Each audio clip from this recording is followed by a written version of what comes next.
లోకేష్కి కొవ్వు తగ్గింది అనుకున్నా, అంటే ఒళ్ళు తగ్గించుకున్నాడు కదా, కొవ్వు తగ్గించుకున్నాడు అనుకున్నా. వాడికి మెదడు మొత్తం చిప్పే దొబ్బింది, చిప్పు మొత్తం దొబ్బింది వాడికి. బుద్ధి తక్కువ కదా వల్ల ఏంది ఏమి రాజకీయాలు చేయటం? దేవుణ్ణి, గుడుల్ని అన్నీ కూడా మీరు రాజకీయాలు చేసి అపవిత్రం చేయాలనుకుంటే సంవత్సరంలోనే బస్సు పట్టిపోయారు మీరు. ఈ రోజున కల్తీ తెలుగుదేశం పార్టీకి కల్తీ అధ్యక్షుడు నారా చంద్రబాబు నాయుడు అడుగుతామన్నా, లడ్డూ కల్తీ అన్నావు,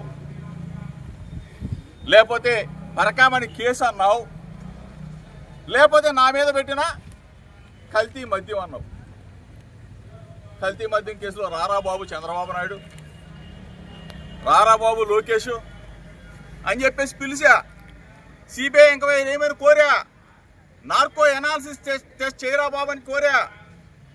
ఒకటి కాదు, రెండు కాదు, తిరుమల వెంకన్న దగ్గరికి వస్తానన్నా, దుర్గగుడికి వస్తానన్నా, చంద్రబాబు నాయుడు ఇంటికి కూడా వస్తానని చెప్పా. ఆఖరికి లేదు మీరు రాలేకపోతే నా ఇంటికి కూడా ఆహ్వానించా. ఏది చేయకపోగా 83 రోజులు జైల్లో పెట్టారు, రాక్షసానందం పొందారు. ఏం చేయగలవు ఇంతకన్నా? నన్ను చంద్రబాబు నాయుడిని అడుగుతామన్నా, చంద్రబాబు నాయుడు కొడుకు లోకేష్ని అడుగుతామా, ఏం చేయగలరా బాబు మీరు? నా గొంతు నొక్కేయగలరా? వైఎస్ఆర్ కాంగ్రెస్ పార్టీ జెండాని నా నుంచి దూరం చేయగలరా? జగన్మోహన్ రెడ్డి గారిని మరలా ముఖ్యమంత్రి చేసే వరకు కూడా ఈ పోరాటం ఆగదు. అంటే సంవత్సరాల కాలంలోనే మీ మీద ప్రజలకి ఏహీభావం, మీరంటే అబద్ధాలు, మోసాలు, కల్తీ అని చెప్పేసి తెలిసిపోయింది. ఒకటి కాదు, రెండు కాదు, మీరు చేసే మోసాలు సంవత్సరాల కాలంలో దోచుకోవటం, దాచుకోవటం. ఎన్ని దేశాలు తిరుగుతారు మీరు? దావోసులు, ఆస్ట్రేలియాలు, అమెరికాలు, అంతరిక్షాలు, చంద్రమండలాలు, పెట్టుబడులు అంట, వరద అంట. ఏంది వరద? ఏ వరద వస్తుంది? అన్ని నుంచి వస్తుంది వరద.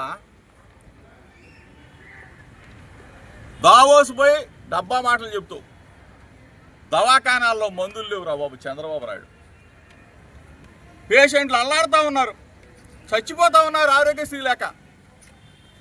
దావోసు పోయి డబ్బాలు కొట్టడం కాదు, ఇక్కడ హాస్పిటల్లో పాపం ఆరోగ్యశ్రీ బిల్లులు కట్టండి.